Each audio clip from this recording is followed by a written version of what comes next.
નમસ્કાર મિત્રો, આજના વિડીયોમાં આપણે ધોરણ 12 ગુજરાતી પ્રથમ ભાષાના પ્રકરણ 3 કવિ પ્રેમાનંદ કૃત દમયંતી સ્વયંવરના સ્વાધ્યાયની સંપૂર્ણ સમજ મેળવીશું. તો જોઈએ. પ્રકરણ 3 દમયંતી સ્વયંવર. કવિ પ્રેમાનંદ. પ્રશ્ન 1. નીચેના પ્રશ્નોના એક વાક્યમાં ઉત્તર લખો. 1. દમયંતી પોતાના પિતા આગળ કઈ મૂંઝવણ રજૂ કરે છે? 1. દમયંતી પોતાના પિતા આગળ મંડપમાં પોતાને 5 નળ દેખાતા હોય, સાચા નળને કઈ રીતે ઓળખવા એ મૂંઝવણ રજૂ કરે છે. 2. સ્વર્ગમાંથી કયા દેવ સ્વયંવરમાં આવ્યા છે? 2. સ્વર્ગમાંથી ઇન્દ્ર રાજા, વરુણદેવ, અગ્નિદેવ અને યમરાજા એમ 4 દેવો સ્વયંવરમાં આવ્યા છે. 3. ભીમક રાજા દેવોને ઓળખવા દમયંતીને શી યુક્તિ બતાવે છે? 3. ભીમક રાજા દેવોને ઓળખવા દમયંતીને એ યુક્તિ બતાવે છે કે તેમની આંખો પલકારો નહીં કરે, તેમના વસ્ત્રો સ્વચ્છ હશે અને તેઓ અંતરિક્ષમાં ઊઢા હશે. 4. કળિયુગને નળના શરીરમાં પ્રવેશવાનો મોકો શી રીતે મળ્યો? 4. એક દિવસ સંધ્યા સમયે નળ જળથી પગ ધોતા હતા, એવામાં તેમની પાની કોરી રહી જતા કળિયુગને તેમના શરીરમાં પ્રવેશવાનો મોકો મળ્યો. પ્રશ્ન 2. નીચેના પ્રશ્નોના 2-3 વાક્યોમાં ઉત્તર લખો. 1. ચારે દેવોએ એકબીજાને શા શાપ આપ્યા હતા?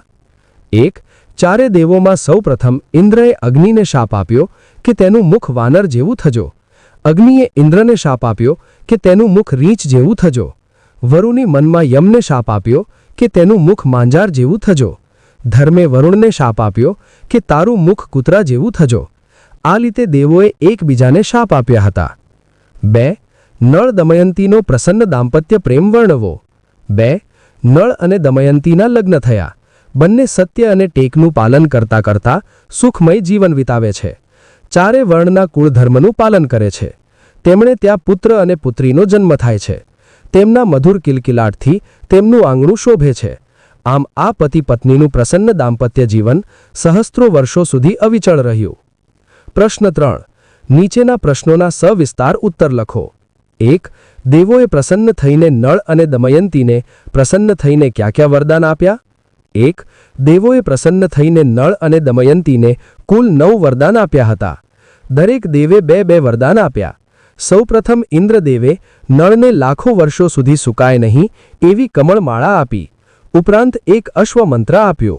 ઘોડાના કાનમાં એ મંત્ર બોલતા તરત અશ્વ એક દિવસમાં 100 જોજન દોડી શકશે. અગ્નિએ વરદાન આપ્યું કે તું અગ્નિથી દાજીશ નહીં અને તું મને જ્યારે યાદ કરીશ કે તરત જ હું પ્રગટ થઈ જઈશ. ધર્મે વરદાન આપતા કહ્યું કે તું જ્યાં સુધી રાજ ભોગવીશ ત્યાં સુધી તારા રાજમાં કોઈને રોગ નહીં થાય અને તારી કથાનું જે વાંચન કરશે તેને ક્યારેય માંગવું નહીં પડે. અંતમાં વરુણે વરદાન આપતા કહ્યું કે તારા રાજમાં સૂકું વૃક્ષ નવપલ્લવિત થઈ જશે અને તું મારું સ્મરણ કરીશ કે તરત જ તારા રાજમાં જળ વરસશે. એ પછી દમયંતીને વર આપ્યો કે તારા હાથ અમૃત સવ્ય થજો, એટલે કે તેના હાથમાં કોઈ પણ મૃત વસ્તુ મૂકવામાં આવશે તો તે તરત જ જીવંત થઈ જશે. 2. દમયંતી સ્વયંવર કડવાની કથા તમારા શબ્દોમાં લખો. 2. વિદર્ભ દેશના રાજા ભીમકે તેમની પુત્રી દમયંતીનો સ્વયંવર યોજ્યો હતો. હંસે દમયંતી આગળ નળ રાજાનું વર્ણન કર્યું હતું. ત્યારથી જ દમયંતીએ નળને જ વરમાળા પહેરાવવાનું નક્કી કર્યું હતું.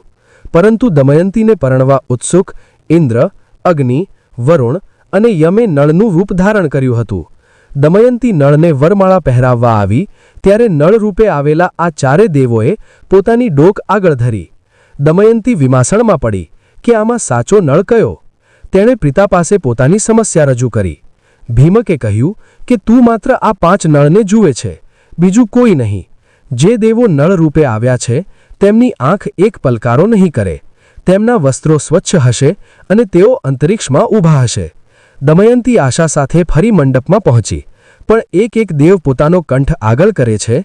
આથી દેવો એકબીજાને શાપ આપે છે.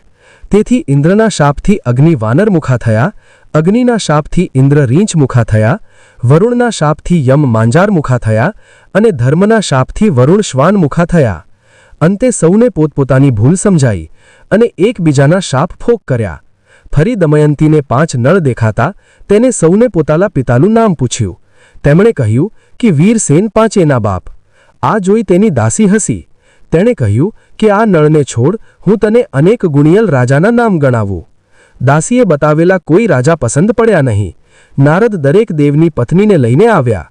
દેવો લજવાયા. દમયંતીને પરણવાનો વિચાર પડતો મૂકી દરેક દેવે નળ અને દમયંતીને વરદાન આપ્યા. અને પછી દેવો વિમાનમાં બેસી સ્વર્ગમાં જાય છે. નળ અને દમયંતીને ત્યાં પુત્ર અને પુત્રી જન્મે છે અને તેમના કિલ્લોલથી તેમનું આંગણું શોભી ઉઠે છે. નળ અને દમયંતીએ હજારો વર્ષો સુધી સુખી દાંપત્ય જીવન ભોગવે છે.